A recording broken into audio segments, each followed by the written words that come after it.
الزوجه دي راجعه من شغلها وطالعه على بيتها، بتبص كده لقت عربيه جوزها واقفه تحت البيت، ولقت جوزها قاعد جوه العربيه. قالت له ايه ده انت هنا؟ طيب ما تطلع البيت احسن بدل ما انت قاعد في الشارع. قال لها بقول لك ايه، انا مش ناقص صداع، سيبيني في حالي.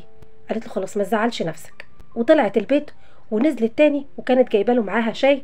قالت له خد الشاي ده عشان تهدي اعصابك، بلاش تشرب سجاير كتير. هنا حس بالذنب وحس ان هو ضايقها، فقال لها انا مش عاوزك تزعلي مني. قالت له ازعل منك ازاي؟ انت عندك ضغط كبير، الوقت الوحيد اللي بتاخد فيه نفسك وبتبقى قاعد فيه مع نفسك هو الوقت اللي بتبقى قاعد فيه في العربيه. فانا مقدره ظروفك، لو ما كنتش انا اتحملك مين هيتحملك؟ الزوجه دي عاقله، لا عملت معاه مشكله ولا قالت له بتزعق فيا ليه، ولا قالت له انت ماسك التليفون ليه وقاعد ليه في العربيه.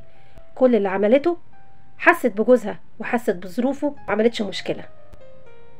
لو انت مكان الزوجه دي كنت هتتصرفي نفس التصرف؟ انتظر ردك في التعليقات، وصلوا على النبي.